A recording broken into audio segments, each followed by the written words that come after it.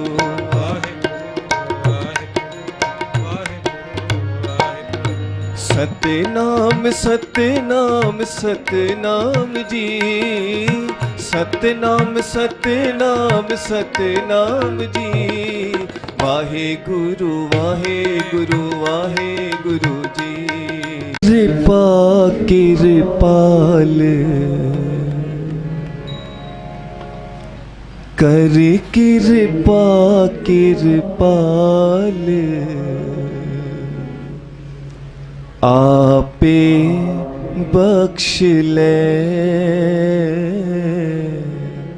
आपे बख्श ले। सारे करो कृपा।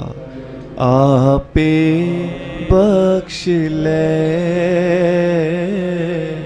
आपे बख्श ले।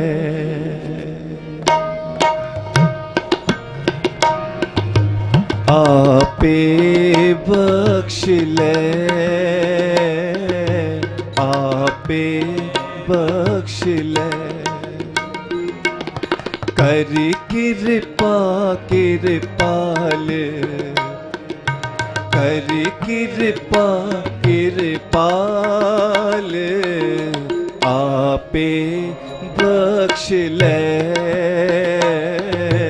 आपे बख्श ले, बख्श ले आपे बख्श ले, आपे बख्श ले। सारे करो कृपा। कर कृपा कृपाल, कर कृपा कृपाल आपे बख्श ले, बख्श ले आपे बख्श ले, बख्श ले आपे बख्श ले।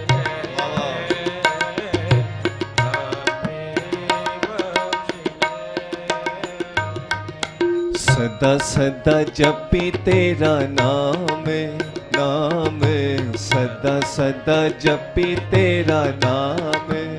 करो कृपा। सदा सदा जपी तेरा नाम, सदा सदा जपी तेरा नाम। वाहेगुरु वाहेगुरु वाहेगुरु वाहेगुरु। सदा सदा जपी तेरा नाम, नाम सदा सदा जपी तेरा नाम। सतगुर पाए पै,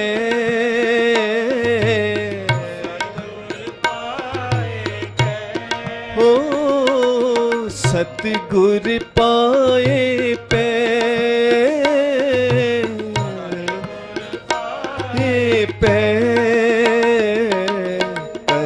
कृपा कृपाल, कर कृपा कृपाल आपे बख्श ले, आपे बख्श ले, बख्श ले आपे।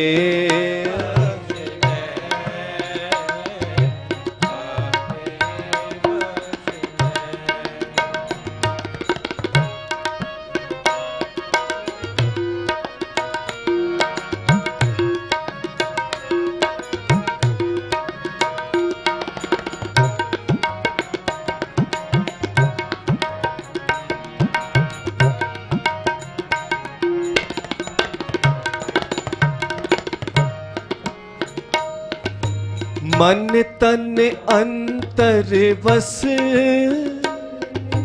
दुखा नास होए, दुखा नास होए, हाथ दे आप रख वे आपे पौन कोए, वे आपे पौन कोए।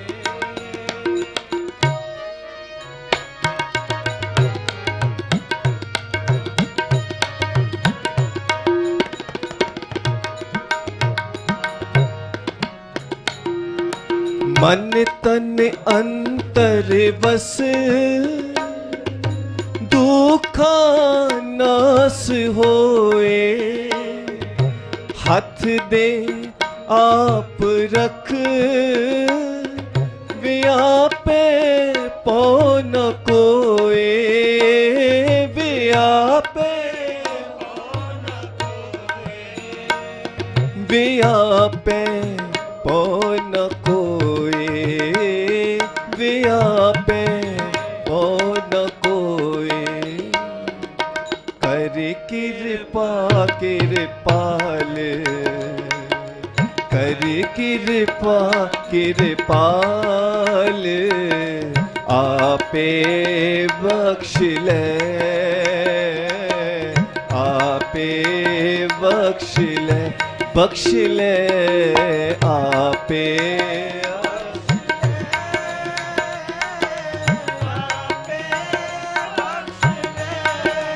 लाओ हाजरियां। आपे बख्श ले, आपे बख्श ले,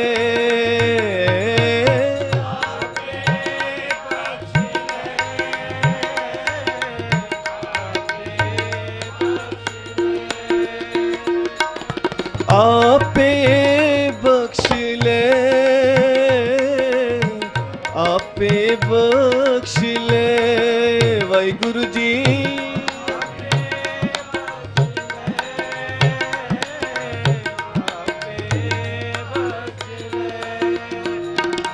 जी आपे बख्श ले,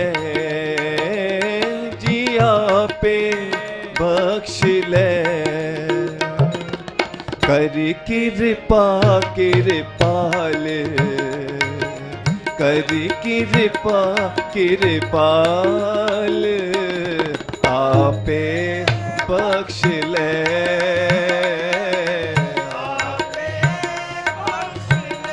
बख्श ले, आपे बख्श ले, आपे बख्श ले।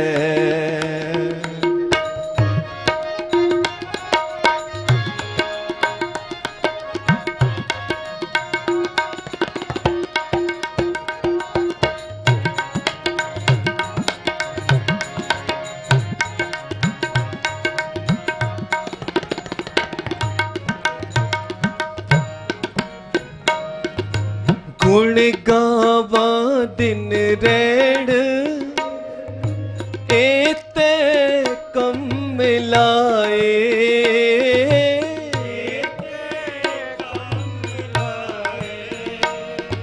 संत जना के संग हो में रोग जाए,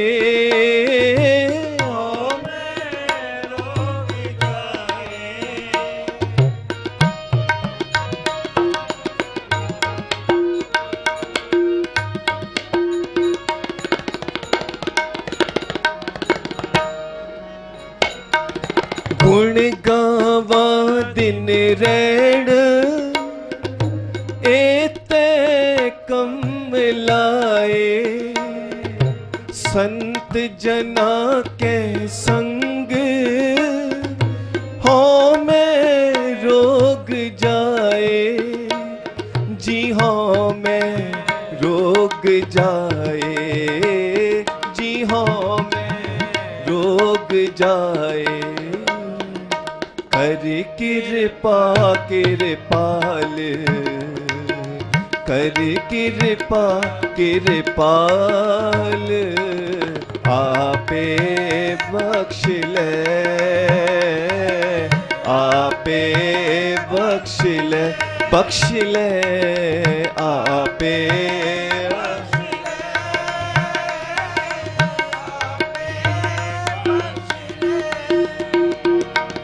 सदा सदा जपी तेरा नाम, नाम सदा सदा जपी तेरा नाम, सदा सदा जपी तेरा नाम, नाम सदा सदा जपी तेरा नाम। सतगुर पाए पे,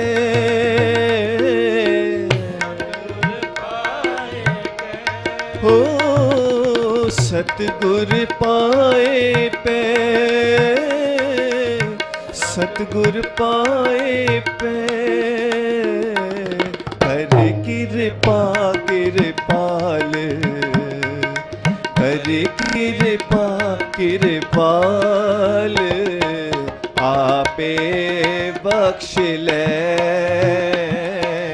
आपे बख्श ले, बख्श ले आपे।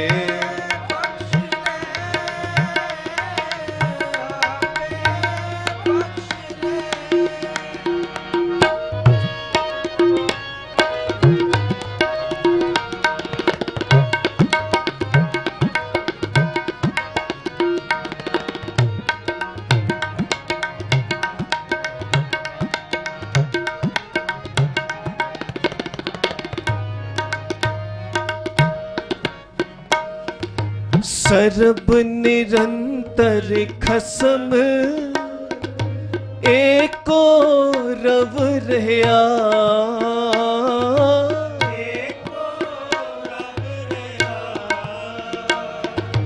गुर प्रसादी सच, सचो सच लिया।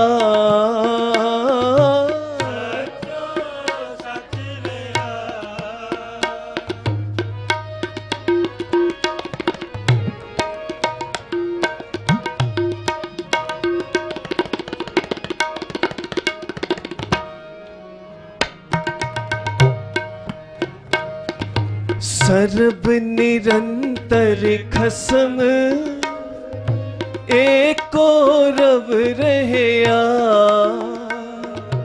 गुर प्रसादी सच, सचो सच लिया, सचो जी सचो सच लिया, जी सचो सच लिया। कर कृपा कृपाल, कर कृपा कृपाल। आपे बख्श ले, आपे बख्श ले, बख्श ले बाबा जी आपे।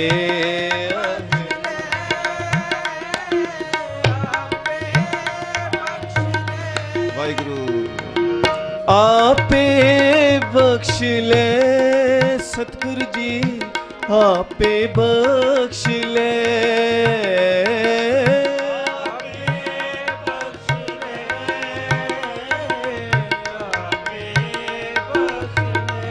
हो आपे बख्श ले, आपे बख्श ले।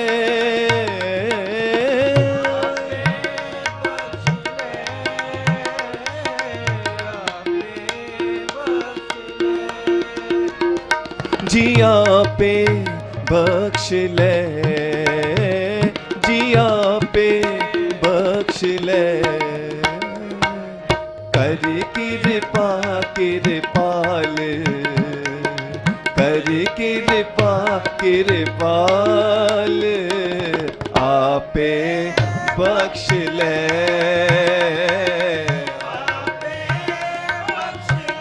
बख्श ले आपे बख्श ले।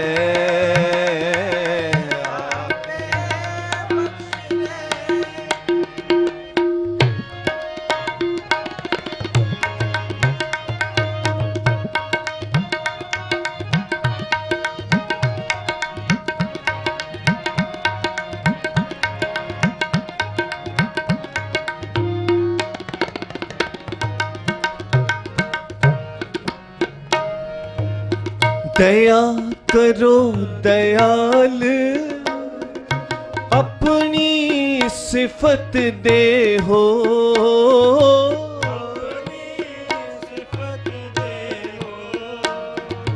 दर्शन देख निहाल,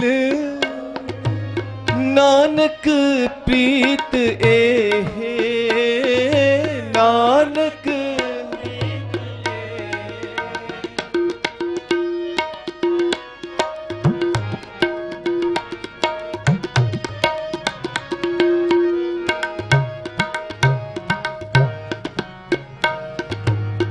दया करो दयाल, अपनी सिफत दे हो। दर्शन देख निहाल, नानक प्रीत एहे, नानक जी नानक प्रीत एहे, जी नानक प्रीत एहे। कर कृपा कृपाल, कर कृपा कृपाल, आपे बख्श ले, आपे बख्श ले। कर कृपा आपे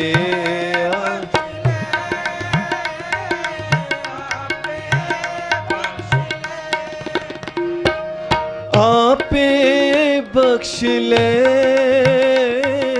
आपे बख्श ले,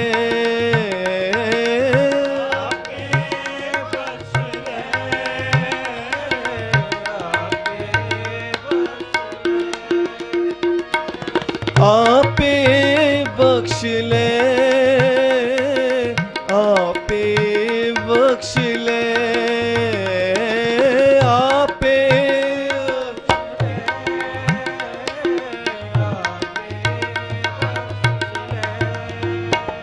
जी आपे बख्श ले, जी आपे बख्श ले। कर कृपा कृपाल, कर कृपा कृपाल, आपे बख्श ले, आपे बख्श ले, बख्श ले, आपे बख्श ले, आपे बख्श ले, बख्श ले, आपे बख्श ले, आपे बख्श ले, आपे बख्श ले, बख्श ले, बख्श ले। हुण बिना तबले दे 1-2 मिनट ताल नहीं वजेगी। ਹੁਣ ਆਪਣੇ ਹਿਰਦੇ ਦੀ ਤਾਲ ਨੂੰ ਗੁਰੂ ਦੇ ਹਿਰਦੇ ਦੀ ਤਾਲ ਨਾਲ ਮਿਲਾ ਕੇ ਫਿਰ ਬੋਲਣਾ। ਕੋਈ ਵੀ ਰਸਨਾ ਵਾਂਝੀ ਨਾ ਰਵੇ। ਜਿਨ੍ਹਾਂ ਨੇ ਨਹੀਂ ਪੜਿਆ ਉਹ ਪੜ੍ਹ ਲਓ, ਤੇ ਜਿਹੜੇ ਪੜ੍ਹ ਚੁੱਕੇ ਹਨ ਉਹ ਦੁਬਾਰਾ ਪੜ੍ਹ ਲਓ। ਕਰੋ ਕਿਰਪਾ ਜੀ, ਸਾਰੇ ਜਪੋ। ਕਰ ਕਿਰਪਾ ਕਿਰਪਾਲ, ਹਾਂਜੀ ਕਰ ਕਿਰਪਾ ਕਿਰਪਾਲ, ਵਾਹ ਵਾਹ। ਆਪੇ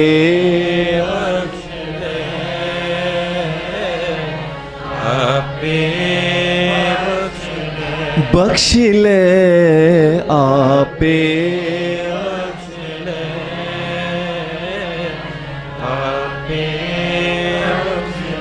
बख्श ले बाबा जी, आपे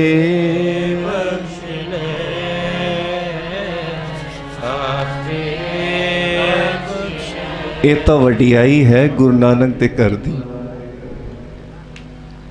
गुरु दे घर दी वडियाई है, गुरु नानक सच्चे पातशाह दे घर दी वडियाई कि जदों गुरु साहब ने गुण दसे हन तो दूजे नूं सामने रखे, ते जे अवगुणा दी जदों गल आंदी है तो गुरु साहब अपने आप नूं सब तो पहले सामने रखते हैं।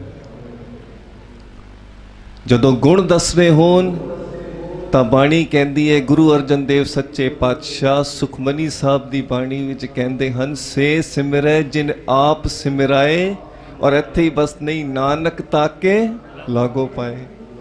ਦੂਜੇ ਦੀ ਵਡਿਆਈ ਦੱਸ ਰਹੇ ਹਨ। ਮੇਰੇ ਹਰ ਪ੍ਰੀਤਮ ਕੀ ਕੋਈ ਬਾਤ ਸੁਣਾਵੇ, ਸੋ ਭਾਈ ਸੋ ਮੇਰਾ ਵੀਰ। ਜਿਹੜੇ ਮੇਰੇ ਪ੍ਰੀਤਮ ਦੀ ਗੱਲ ਸੁਣਾਵੇ, ਜਿਹੜੇ ਮੇਰੇ ਪ੍ਰੀਤਮ ਦਾ ਸਨੇਹਾ ਮੈਨੂੰ ਦੇਵੇ, ਉਹ ਮੇਰਾ ਭਾਈ ਹੈ, ਮੇਰਾ ਮਿੱਤਰ ਹੈ, ਮੇਰਾ ਭਰਾ ਹੈ, ਮੇਰਾ ਸਗਾ ਸੰਬੰਧੀ ਹੈ। ਗੁਰੂ ਸਾਹਿਬ ਵਡਿਆਈ ਦੇ ਰਹੇ ਹਨ। ਤੇ ਜੇ ਅਵਗੁਣਾਂ ਦੀ ਗੱਲ ਆਂਦੀ ਹੈ ਤਾਂ ਗੁਰੂ ਸਾਹਿਬ ਆਪਣੇ ਆਪ ਨੂੰ ਸਾਹਮਣੇ ਰੱਖਦੇ ਹਨ। ਬਾਣੀ ਕਹਿੰਦੀ ਹੈ, ਮੈਂ ਕੀਤਾ ਨਾ ਜਾਤਾ ਹਰਾਮ ਖੋਰ, ਹੋ ਕਿਆ ਮੂੰਹ ਦੇਸਾ ਦੁਸਤ ਚੋਰ। ਇੰਨੀ ਨਿਮਰਤਾ, ਮੈਂ ਮੂਰਖ ਕੀ ਕੇਤਕ ਬਾਤ ਹੈ। ਇੰਨੀ ਨਿਮਰਤਾ ਬਾਬਾ ਜੀ ਕਹਿੰਦੇ ਹਨ ਬਾਣੀ ਵਿੱਚ। ਬਾਣੀ ਸਾਨੂੰ ਅਸੀਂ ਰੋਜ਼ ਪੜ੍ਹਦੇ ਹਾਂ, ਹਮ ਅਵਗੁਣ ਭਰੇ ਏਕ ਗੁਣ ਨਾਹੀ। ਜੋ ਗੁਣਾਂ ਦਾ ਭੰਡਾਰ ਹੈ ਉਹ ਬਾਣੀ ਵਿੱਚ ਕਹਿੰਦਾ, ਹਮ ਅਵਗੁਣ ਭਰੇ ਏਕ ਗੁਣ ਨਹੀਂ। ਜਿਹੜੇ ਰਹਿਮਤਾਂ ਦੇ ਸਾਗਰ ਹਨ, ਗੁਣਾਂ ਦੇ ਸਾਗਰ ਹਨ, ਉਹ ਕਹਿੰਦੇ ਹਨ, ਜੇਤਾ ਸਮੁੰਦ ਸਾਗਰ ਨੀਰ ਭਰਿਆ, ਤੇਤੇ ਅਵਗੁਣ ਹਮਾਰੇ, ਦਇਆ ਕਰੋ ਕਿਛ ਮੇਰ ਉਪਾਵੋ, ਡੁੱਬਦੇ ਪੱਥਰ ਤਾਰੇ। ਇਹ ਗੁਰੂ ਘਰ ਦੀ ਵਡਿਆਈ ਹੈ। ਮੈਂ ਕੀਤਾ ਨਾ ਜਾਤਾ ਹਰਾਮ ਖੋਰ, ਗੁਨਹਗਾਰ ਲੂਣ ਹਰਾਮੀ, ਪਾਹਣ ਨਾਮ ਨਾ ਪਾਰ ਗ੍ਰਾਮੀ। ਤਾਂ ਗੁਰੂ ਸਾਹਿਬ ਕੋਈ ਇਹੋ ਜਿਹੇ ਹਨ। ਇਹ ਗੁਰੂ ਸਾਹਿਬ ਦੀ ਨਿਮਰਤਾ ਹੈ। ਅਸੀਂ ਪੜ੍ਹਦੇ ਹਾਂ, ਜੋ ਮੋਹ ਕੋ ਪਰਮੇਸ਼ਰ ਉਚਰੈ, ਤੇ ਸਭ ਨਰਕ ਕੁੰਡ ਮੇਂ ਮਰੇ। ਬਾਬਾ ਈਸ਼ਰ ਸਿੰਘ ਦੀ ਮਹਾਰਾਜ ਜੀ ਦਾ ਇੱਥੇ ਬਚਨ ਹੈ। ਬਾਬਾ ਜੀ ਕਹਿੰਦੇ ਹਨ, ਜੇ ਕਲਗੀਆਂ ਵਾਲੇ ਨੂੰ ਪਰਮੇਸ਼ਵਰ ਕਹਿਣ ਨਾਲ ਮੈਨੂੰ ਨਰਕ ਮਿਲਦਾ ਹੈ ਤਾਂ ਮਿਲ ਜਾਏ, ਮੈਨੂੰ ਉਹ ਵੀ ਮਨਜ਼ੂਰ ਹੈ, ਕਿਉਂਕਿ ਮੈਨੂੰ ਆਪਣੇ ਗੁਰੂ ਤੇ ਭਰੋਸਾ ਹੈ। ਜੇ ਮੈਨੂੰ ਕਿਤੇ ਨਰਕਾਂ ਦੀ ਅੱਗ ਵਿੱਚ ਜਾਣਾ ਵੀ ਪੈ ਗਿਆ, ਉੱਥੇ ਵੀ ਕਲਗੀਆਂ ਵਾਲੇ ਨੇ ਮੇਰੀ ਬਾਹ ਫੜ ਲੈਣੀ। ਆਖੋ ਜੀ ਧੰਨ ਗੁਰੂ ਨਾਨਕ। ਉਹ ਗੁਰੂ ਘਰ ਦੀ ਵਡਿਆਈ ਹੈ ਕਿ ਅਵਗੁਣ ਦੱਸਣੇ ਹਨ, ਆਪਣੇ ਆਪ ਨੂੰ ਸਾਹਮਣੇ ਰੱਖਦੇ ਹਨ। ਸੋ ਕਰ ਕਿਰਪਾ ਕਿਰਪਾਲ ਆਪੇ ਬਖਸ਼ ਲੈ। ਅਸੀਂ ਬਾਣੀ ਵਿੱਚ ਹੋਣੀ ਪੜਿਆ ਹੈ, ਗੁਣ ਗਾਵਾਂ ਦਿਨ ਰਹਿਣ ਏਤੇ ਕਮ ਲਾਏ, ਸੰਤ ਜਨਾ ਕੇ ਸੰਗ ਹਉਮੈ ਰੋਗ ਜਾਏ। ਜਿਸ ਤਰ੍ਹਾਂ ਆਲਸ ਕਰਨਾ ਇੱਕ ਬਿਮਾਰੀ ਹੈ, ਝੂਠ ਬੋਲਣਾ ਇੱਕ ਪਾਪ ਹੈ, ਆਲਸ ਕਰਨਾ ਪਾਪ ਹੈ। ਇਸ ਤਰ੍ਹਾਂ ਇਹ ਜੋ ਸੰਤ ਜਨਾ ਕੇ ਸੰਗ ਹਉਮੈ ਰੋਗ ਜਾਏ, ਇਹ ਹਉਮੈ ਵੀ ਇੱਕ ਪਾਪ ਹੈ, ਇੱਕ ਬਿਮਾਰੀ ਹੈ। ਦੁਨੀਆ ਦਾ ਕੋਈ ਡਾਕਟਰ, ਵੈਦ, ਹਕੀਮ ਇਹੋ ਜਿਹਾ ਨਹੀਂ ਹੈ ਜਿਹਦੇ ਕੋਲ ਇਸ ਬਿਮਾਰੀ ਦੀ ਦਵਾਈ ਹੋਵੇ। ਪਰ ਬਾਣੀ ਕਹਿੰਦੀ ਹੈ, ਸੰਤ ਜਨਾ ਕੇ ਸੰਗ ਹਉਮੈ ਰੋਗ ਜਾਏ। ਸੰਤਾਂ ਮਹਾਂਪੁਰਸ਼ਾਂ ਦੇ ਕੋਲ ਇਸ ਬਿਮਾਰੀ ਦੀ ਦਵਾਈ ਹੈ। ਬਾਣੀ ਕਹਿੰਦੀ ਹੈ, ਅਨਿਕ ਉਪਾਵੀ ਰੋਗ ਨ ਜਾਏ, ਰੋਗ ਮਿਟੇ ਹਰ ਔਖਦ ਲਾਏ। ਜਦੋਂ ਮਹਾਂਪੁਰਸ਼ ਹਰੀ ਦੇ ਨਾਮ ਦੀ ਦਵਾਈ ਮੁਖ ਵਿੱਚ ਪਾਉਂਦੇ ਹਨ ਤਾਂ ਸੰਤ ਜਨਾ ਕੇ ਸੰਗ ਹਉਮੈ ਰੋਗ ਜਾਏ। ਇਸ ਬਿਮਾਰੀ ਦਾ ਇਲਾਜ ਦੁਨੀਆ ਦੇ ਕਿਸੇ ਡਾਕਟਰ, ਵੈਦ, ਹਕੀਮ ਕੋਲ ਨਹੀਂ, ਇਹ ਸਿਰਫ ਸੰਤਾਂ ਮਹਾਂਪੁਰਸ਼ਾਂ ਦੇ ਦਰ ਤੋਂ ਮਿਲਦੀ ਹੈ। ਕਿਉਂਕਿ ਜਿਸ ਵਖਰ ਕੋ ਲੈਣ ਤੂੰ ਆਇਆ RAM ਨਾਮ। ਇੱਕ ਵਾਰੀ ਧੰਨ ਧੰਨ ਬਾਬਾ ਨੰਦ ਸਿੰਘ ਜੀ ਮਹਾਰਾਜ ਜੀ ਪੁੱਛਦੇ ਹਨ ਸੰਗਤ ਕੋਲੋਂ, ਬਾਬਾ ਜੀ ਕਹਿੰਦੇ ਹਨ, ਬਈ ਤੁਹਾਡੇ ਕੋਲ ਕੋਈ ਸਵਾਲ ਜੇ ਪੁੱਛੇ, 3-3 4-4 ਦਿਨ ਤੁਸੀਂ ਸੰਤਾਂ ਦੇ ਡੇਰਿਆਂ ਤੇ ਜਾਂਦੇ ਹੋ, ਉਹਨਾਂ ਦੇ ਲੜ ਲੱਗਦੇ ਹੋ, ਉਹਨਾਂ ਦੀ ਸੰਗਤ ਕਰਦੇ ਹੋ।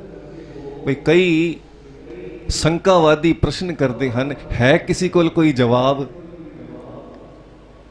ਕੋਈ ਜਵਾਬ ਨਾ ਦੇਵੇ। ਬਾਬਾ ਜੀ ਨੇ ਦੂਜੀ ਵਾਰੀ ਫਿਰ ਪੁੱਛਿਆ, ਤੁਸੀਂ 3-3 4-4 ਦਿਨ ਲਗਾ ਕੇ ਆਉਂਦੇ ਹੋ, ਸੰਤਾਂ ਮਹਾਂਪੁਰਸ਼ਾਂ ਦੀ ਸੰਗਤ ਕਰਦੇ ਹੋ, ਉਹਨਾਂ ਦੇ ਡੇਰੇ ਤੇ ਜਾਂਦੇ ਹੋ, ਜੇ ਤੁਹਾਡੇ ਕੋਲ ਕੋਈ ਸਵਾਲ ਪੁੱਛ ਲੈ ਕਿ ਭਈ ਤੁਸੀਂ ਉਹਨਾਂ ਦੇ ਡੇਰਿਆਂ ਤੇ ਕਿਉਂ ਜਾਂਦੇ ਹੋ, ਸੰਤਾਂ ਮਹਾਂਪੁਰਸ਼ਾਂ ਦੇ ਲੜ ਕਿਉਂ ਲੱਗਦੇ ਹੋ, ਉਹਨਾਂ ਦੀ ਸੰਗਤ ਕਿਉਂ ਕਰਦੇ ਹੋ? ਕਿਸੇ ਦੇ ਕੋਲ ਹੈ ਕੋਈ ਜਵਾਬ? ਸੰਗਤ ਨੇ ਨੀਵੀਂ ਪਾ ਲਈ, किसी को कोई जवाब है ही नहीं। बाबा नंद सिंह जी महाराज कहते हैं इदा जवाब मैं देना।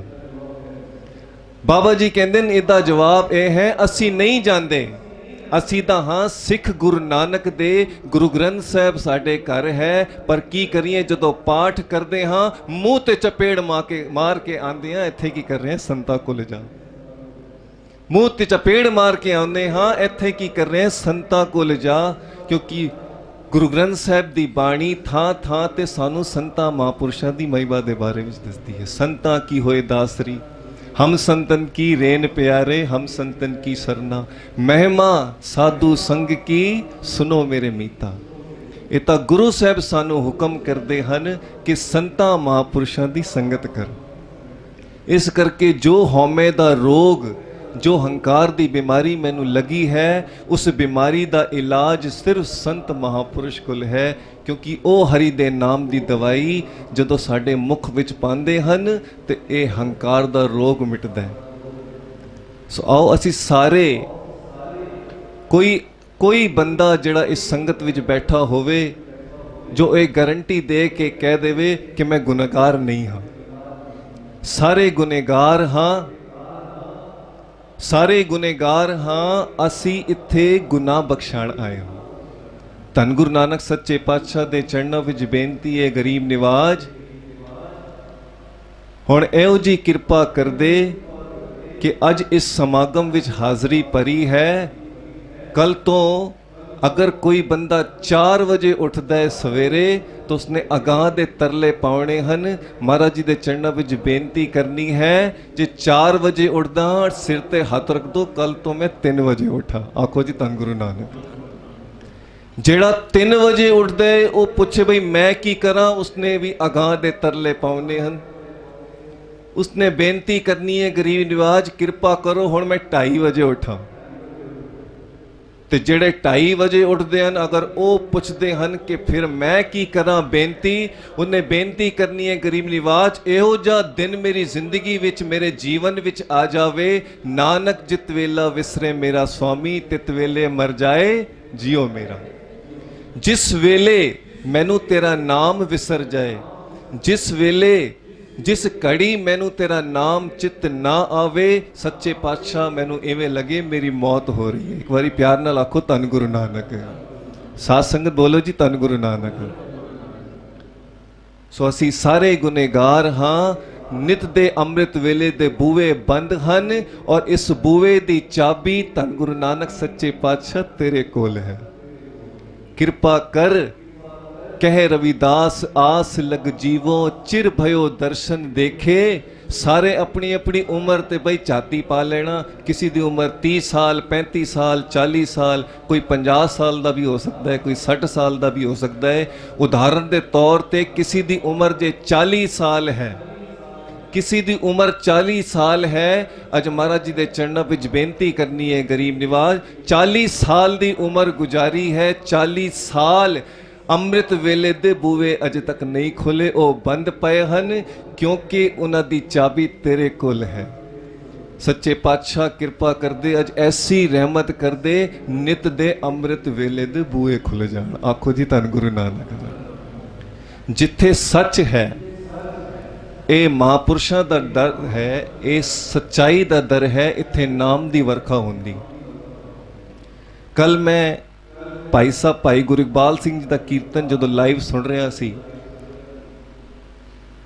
हुण तुहानूं परतख मैं जो हट बीती कोई गल सुनदे हां जो अपने उत्ते बीतती है तो की पता किसी ने कोई रस्ता मिल जाए।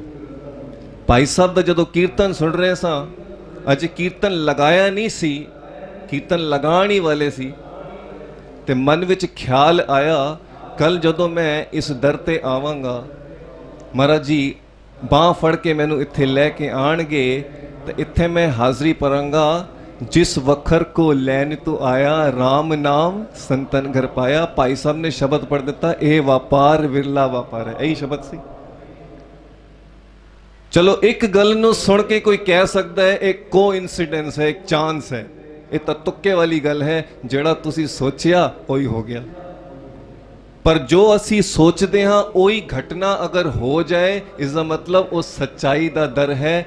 ਜੋ ਤੁਸੀਂ ਅਰਦਾਸ ਮਨ ਵਿੱਚ ਕਰੋਗੇ ਉਹ ਪੂਰੀ ਹੋ ਜਾਏਗੀ।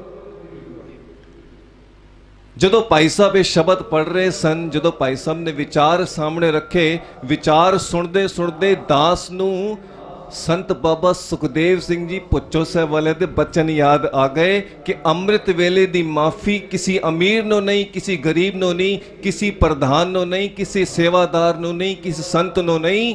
ਲਾਡ ਵਿੱਚ ਆ ਕੇ ਬਾਬਾ ਜੀ ਕਹਿੰਦੇ ਹਨ ਅੰਮ੍ਰਿਤ ਵੇਲੇ ਦੀ ਮਾਫੀ ਕਿਸੇ ਸੰਤ ਦੇ ਪਿਓ ਨੂੰ ਵੀ ਨਹੀਂ।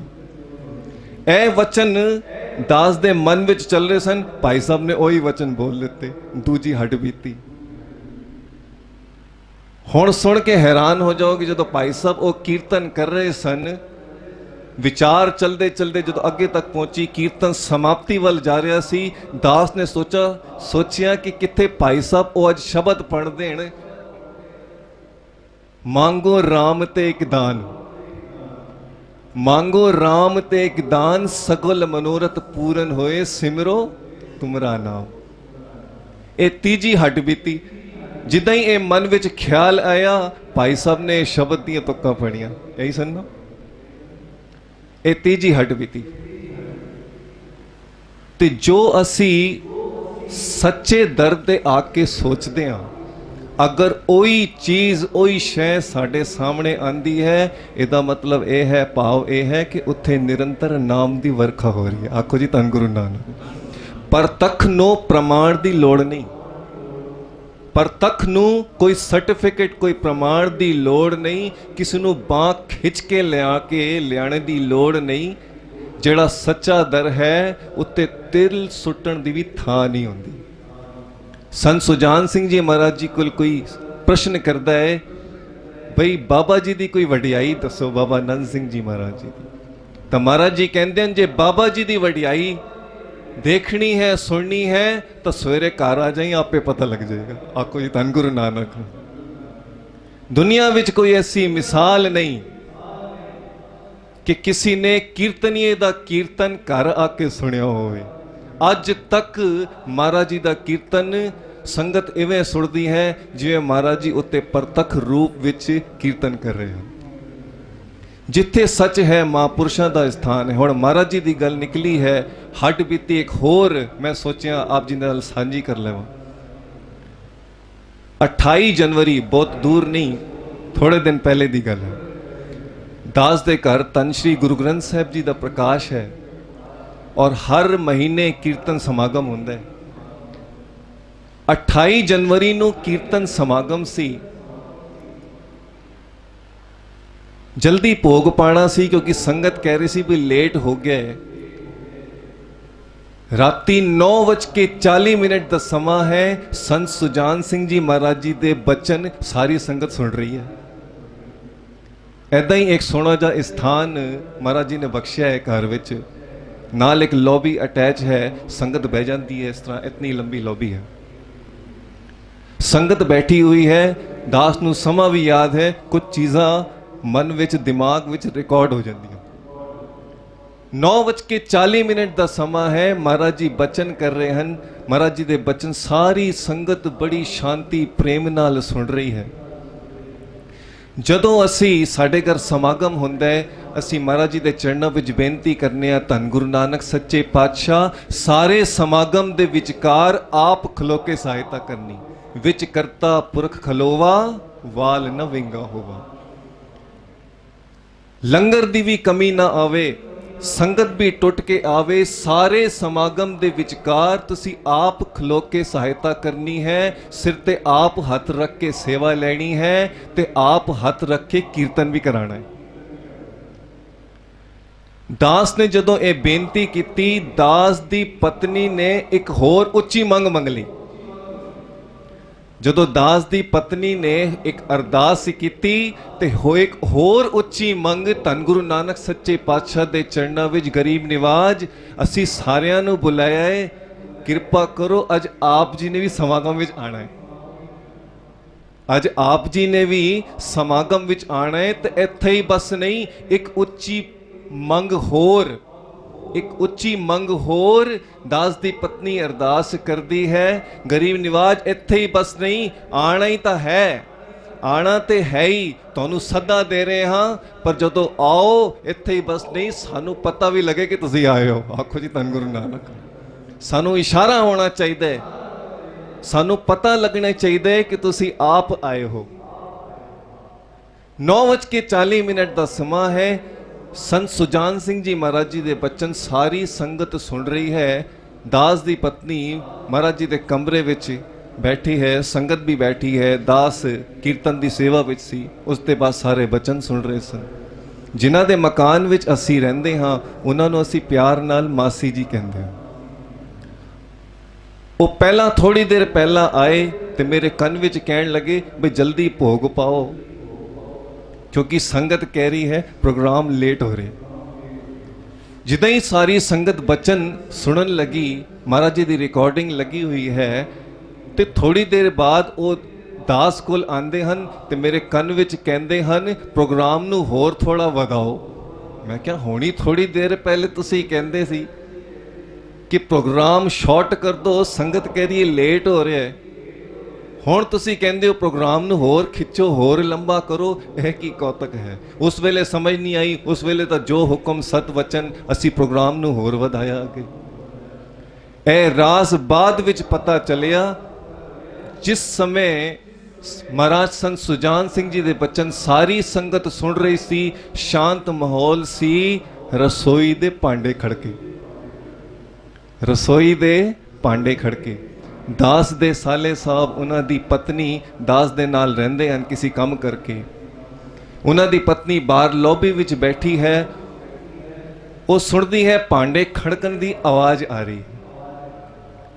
ਜਿੱਦਾਂ ਹੀ ਉਹ ਰਸੋਈ ਵਿੱਚ ਗਈ, ਉਹ ਦੇਖਦੀ ਹੈ ਕੋਈ ਹੈ ਨਹੀਂ। ਫਿਰ ਕਲਯੁਗੀ ਬੁੱਧੀ ਕੀ ਸੋਚੇਗੀ? ਕਲਯੁਗੀ ਬੁੱਧੀ ਇਹ ਸੋਚੇਗੀ ਨਾ, ਸ਼ਾਇਦ ਹੋ ਸਕਦਾ ਹੈ ਜਾਪਦਾ ਕੋਈ ਬਿੱਲੀ ਹੈ ਜਾਂ ਫਿਰ ਕੋਈ ਚੂਹਾ ਵੜਿਆ ਹੋਣਾ।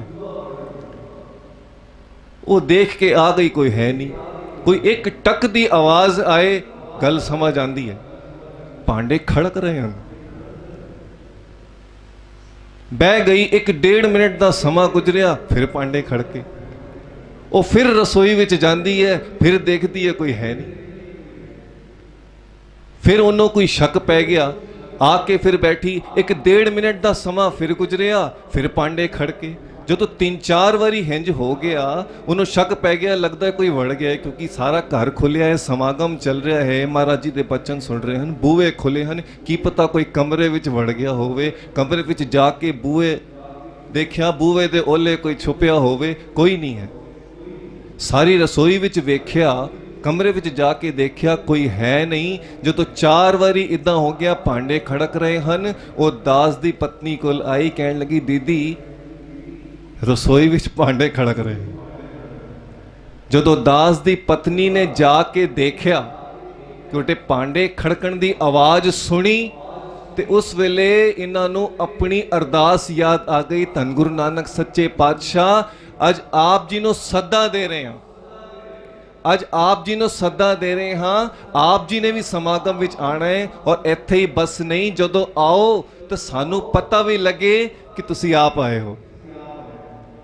ਔਰ ਹੈਰਾਨੀ ਦੀ ਗੱਲ ਇਹ ਹੈ ਕਿ ਕਿਸੇ ਦੇ ਘਰ ਕੋਈ ਵੀ ਸਮਾਗਮ, ਸੁਖਮਨੀ ਸਾਹਿਬ ਦਾ ਪਾਠ, ਕੀਰਤਨ, ਕੋਈ ਵੀ ਸਮਾਗਮ ਹੋਵੇ, ਬੰਦਾ ਹਰ ਸ਼ੈ, ਹਰ ਚੀਜ਼ ਭੁੱਲ ਸਕਦਾ ਹੈ, ਲੇਕਿਨ ਇੱਕ ਚੀਜ਼ ਨਹੀਂ ਭੁੱਲਦਾ, ਕੜਾ ਪ੍ਰਸ਼ਾਦ ਦੀ ਦੇਗ। ਉਸ ਦਿਨ ਇੱਕ ਕੌਤਕ, ਇੱਕ ਪਾਣਾ ਗੁਰੂ ਸਾਹਿਬ ਦਾ ਇਹ ਵਰਤਿਆ, ਅਸੀਂ ਕੜਾ ਪ੍ਰਸ਼ਾਦ ਦੀ ਦੇਗ ਭੁੱਲ ਗਏ ਕਿ ਉਹ ਵੀ ਬਣਾਣੀ। ਇਹ ਕਿਤਨੀ ਹੈਰਾਨੀ ਦੀ ਗੱਲ ਹੈ। ਕੋਈ ਹੱਸ ਵੀ ਸਕਦਾ ਹੈ, ਕੋਈ ਹੱਸ ਵੀ ਸਕਦਾ ਹੈ, ਇਹ ਕੋਈ ਭੁੱਲਣ ਦੀ ਚੀਜ਼ ਹੈ? ਤੁਸੀਂ ਕੜਾ ਪ੍ਰਸ਼ਾਦ ਭੁੱਲ ਗਏ। ਗੁਰੂ ਸਾਹਿਬ ਭਾਂਡੇ ਖੜਕਾ ਕੇ ਆਵਾਜ਼ਾਂ ਦੇ ਰਹੇ ਹਨ, ਆਵਾਜ਼ ਦੇ ਕੇ ਬੁਲਾ ਰਹੇ ਹਨ, ਤੂਨੇ ਮੈਨੂੰ ਬੁਲਾਇਆ ਹੈ, ਤੂਨੇ ਬੇਨਤੀ ਕੀਤੀ, ਮਨ ਕਰਕੇ ਬਿਰਥੀ ਕਦੇ ਨਾ ਹੋਈ, ਜਨ ਕੀ ਅਰਦਾਸ, ਤੂੰ ਆਪ ਬੁਲਾਇਆ ਹੈ, ਮੈਂ ਭਾਂਡੇ ਖੜਕਾ ਰਿਹਾ। ਕਿਹੜੀ ਮਸਤੀ ਵਿੱਚ ਡੁੱਬੇ ਬੈਠੇ ਹੋ, ਕੜਾ ਪ੍ਰਸ਼ਾਦ ਤੇ ਬਣਾ ਲਓ। ਜਦੋਂ 2-4-5 ਬੰਦਿਆਂ ਵਾਸਤੇ ਕੜਾ ਪ੍ਰਸ਼ਾਦ ਬਣਾਉਣਾ ਹੋਵੇ ਤਾਂ 5-7-8 ਮਿੰਟ ਲੱਗਦੇ ਹਨ, ਜ਼ਿਆਦਾ ਸਮਾਂ ਨਹੀਂ ਲੱਗਦਾ ਇੱਕ ਕਟੋਰੀ ਬਣਾਉਣਾ ਹੁੰਦਾ ਹੈ। ਜਦੋਂ ਇੰਨੀ ਸੰਗਤ ਬੈਠੀ ਹੋਵੇ ਭਰਪੂਰ ਤੇ ਕੜਾ ਪ੍ਰਸ਼ਾਦ ਬਣਾਉਣਾ ਹੋਵੇ, ਜਿਨ੍ਹਾਂ ਨੇ ਆਪ ਤਿਆਰ ਕੀਤਾ ਹੈ ਉਹ ਆਪ ਸਮਝ ਸਕਦੇ ਹਨ, ਅੱਧੇ ਘੰਟੇ ਦਾ ਟਾਈਮ ਲੱਗਦਾ ਹੈ। ਉਸ ਦਿਨ ਅੱਧੇ ਘੰਟੇ ਦਾ ਟਾਈਮ ਨਹੀਂ, 5 ਮਿੰਟ ਨਹੀਂ, 20 ਮਿੰਟ ਨਹੀਂ, ਉਸ ਦਿਨ 10 ਮਿੰਟ ਵਿੱਚ ਕੜਾ ਪ੍ਰਸ਼ਾਦ ਤਿਆਰ ਹੋ ਗਿਆ, ਕਿਉਂਕਿ ਉਹ ਪ੍ਰਸ਼ਾਦ ਧੰਨ ਗੁਰੂ ਨਾਨਕ ਸੱਚੇ ਪਾਤਸ਼ਾਹ ਨੇ ਆਪ ਆ ਕੇ ਬਣਾਇਆ ਹੈ।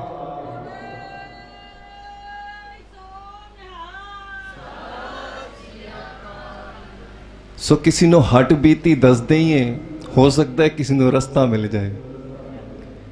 ਇਹ ਕੌਤਕ ਜਦੋਂ ਬਾਅਦ ਵਿੱਚ ਮੈਨੂੰ ਸੁਣਨ ਨੂੰ ਮਿਲਿਆ, ਮੈਂ ਹੈਰਾਨ ਹੋ ਗਿਆ। ਬਾਬਾ ਜੀ ਆਪ ਦਾਸ ਦੇ ਘਰ ਆਏ ਹਨ, ਕਿਉਂਕਿ ਸ਼ਹੀਦ ਸਿੰਘਾਂ ਦਾ ਪਹਿਰਾ ਹੈ। ਜਿਸ ਵੇਲੇ ਸਵੇਰੇ 4 ਵਜੇ ਅੰਮ੍ਰਿਤ ਵੇਲੇ ਨੀਂਦਰ ਖੁੱਲੇ, 4 ਦਿਨ ਬੰਦਾ 4 ਵਜੇ ਉੱਠ ਜਾਂਦਾ ਹੈ। ਬੰਦਾ ਕਹਿੰਦਾ ਹੁਣ ਮੈਂ ਥੱਕ ਗਿਆ, ਅਗਲੇ ਦਿਨ 5 ਵਜੇ ਉਠਾਂਗਾ। ਜੇ 4 ਵਜੇ ਦੀ ਪ੍ਰੈਕਟਿਸ ਹੋ ਵੀ ਜਾਏ, ਕਦੇ ਕਦੇ ਆਲਸ ਕਰਕੇ ਬੰਦਾ ਕਹਿੰਦਾ ਹੈ ਕਿ 4 ਵਜੇ ਅੱਜ ਮੈਂ ਉੱਠਿਆ, ਮੇਰੇ ਅਲਾਰਮ ਦੀ ਘੰਟੀ ਬੋਲਦੀ ਹੈ, 4 ਵਜੇ ਘੰਟੀ ਬੋਲਦੀ ਹੈ। ਕਦੇ ਕਦੇ ਆਲਸ ਵਿੱਚ ਬੰਦਾ ਸੋਚਦਾ ਹੈ ਕਿ ਮੈਂ 5 ਮਿੰਟ ਦੀ ਝਪਕੀ ਹੋਰ ਲੈ ਲਵਾਂ। ਇਹ ਆਲਸ ਹੈ, ਆਲਸ। 5 ਮਿੰਟ ਦੀ ਝਪਕੀ ਹੋਰ ਲੈ ਲਵਾਂ। ਉਹ 5 ਮਿੰਟ ਝਪਕੀ ਲੈਣ ਦੇ ਵਿੱਚ ਜਿਸ ਦਿਨ ਇਹ ਸਮਝੋ 6 ਵਜ ਗਏ, ਜੇ 6 ਵਜੇ ਨੀਂਦ ਖੁੱਲਦੀ ਹੈ ਤਾਂ ਇਸ ਦਾ ਭਾਵ ਇਹ ਹੈ ਕਿ ਅਜੇ ਨਿਤਨੇਮ ਦੇ ਬੂਹੇ ਖੁੱਲੇ ਨਹੀਂ, ਅੰਮ੍ਰਿਤ ਵੇਲੇ ਦੇ ਬੂਹੇ ਖੁੱਲੇ ਨਹੀਂ। ਜੇ 4 ਵਜੇ ਬੰਦਾ ਇਹ ਸੋਚ ਕੇ ਸੋ ਜਾਏ ਕਿ 5 ਮਿੰਟ ਦੀ ਝਪਕੀ ਹੋਰ ਲੈ ਲਵਾਂ ਤੇ 15 ਮਿੰਟ ਬਾਅਦ ਹੀ ਨੀਂਦਰ ਖੁੱਲ ਜਾਏ 4:15 ਵਜੇ, ਤਾਂ ਉਸ ਵੇਲੇ ਸਮਝ ਲੈ ਧੰਨ ਗੁਰੂ ਨਾਨਕ ਸੱਚੇ ਪਾਤਸ਼ਾਹ ਆਪ ਬਾਂਹ ਫੜ ਕੇ ਤੈਨੂੰ ਉਠਾ ਰਹੇ ਹਨ। ਆਖੋ ਜੀ ਧੰਨ ਗੁਰੂ ਨਾਨਕ। ਇਹ ਸ਼ਹੀਦ ਸਿੰਘਾਂ ਦਾ ਪਹਿਰਾ ਹੈ, ਤੇ ਜਿੱਥੇ ਸ਼ਹੀਦ ਸਿੰਘਾਂ ਦਾ ਪਹਿਰਾ ਹੁੰਦਾ ਹੈ ਉੱਥੇ ਗੁਰੂ ਨਾਨਕ ਦਾ ਪਹਿਰਾ ਹੁੰਦਾ ਹੈ। ਆਖੋ ਜੀ ਧੰਨ ਗੁਰੂ ਨਾਨਕ। ਤੇ ਜਿਸ ਵੇਲੇ ਮਨ ਕਰਕੇ ਅਰਦਾਸ ਕਰਦਿਆਂ ਸੱਚੇ ਪਾਤਸ਼ਾਹ ਰਾਤੀ ਤੇਰੀ ਕਿਰਪਾ ਨਾਲ ਸੋ ਰਹੇ ਹਾਂ, ਸਵੇਰੇ ਤੇਰੀ ਕਿਰਪਾ ਨਾਲ ਉਠਾਂਗੇ, ਜਿਵੇਂ ਹੀ 3-3:30 ਜੋ ਵੀ ਕਿਸੇ ਨੇ ਸ਼ਡਿਊਲ ਬਣਾਇਆ ਹੈ ਉਹ ਸਮਾਂ ਹੋਵੇ, ਸੱਚੇ ਪਾਤਸ਼ਾਹ ਮੈਨੂੰ ਆਪ ਉਠਾਣ ਆ ਜਾਈ। ਇਹ ਅਰਦਾਸ ਸਾਨੂੰ ਗੁਰੂ ਸਾਹਿਬ ਦੇ ਚਰਨਾਂ ਵਿੱਚ ਕਰਨੀ ਹੈ। ਨਿਤ ਦੇ ਅੰਮ੍ਰਿਤ ਵੇਲੇ ਦੇ ਬੂਹੇ ਮੇਰੇ ਬੰਦ ਹਨ, ਕਿਉਂਕਿ ਮੈਂ ਗੁਨੇਗਾਰ ਹਾਂ।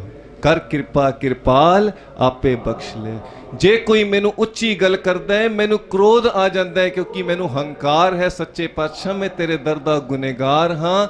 ਅੱਜ ਤੇਰੇ ਚਰਨਾਂ ਵਿੱਚ ਬੇਨਤੀ ਹੈ, ਨਿਮਰਤਾ ਦੇ ਬੂਹੇ ਬੰਦ ਹਨ, ਉਸ ਦੀ ਚਾਬੀ ਤੇਰੇ ਕੋਲ ਹੈ, ਉਹ ਨਿਮਰਤਾ ਦੇ ਬੂਹੇ ਵੀ ਖੋਲ ਦੇ। ਆਖੋ ਜੀ ਧੰਨ ਗੁਰੂ ਨਾਨਕ। ਸੋ ਅੱਜ ਇਹ ਬੂਹੇ ਖੁਲਵਾਣੇ ਹਨ ਸੰਤਾਂ ਮਹਾਂਪੁਰਸ਼ਾਂ ਦੀ ਕਿਰਪਾ ਦਾ ਸਦਕਾ। ਸੰਤ ਬਾਬਾ ਵੀਰ ਸਿੰਘ ਜੀ ਜਿਨ੍ਹਾਂ ਦੀ ਯਾਦ ਵਿੱਚ ਅਸੀਂ ਸਾਰੇ ਜੁੜ ਬੈਠੇ ਹਾਂ।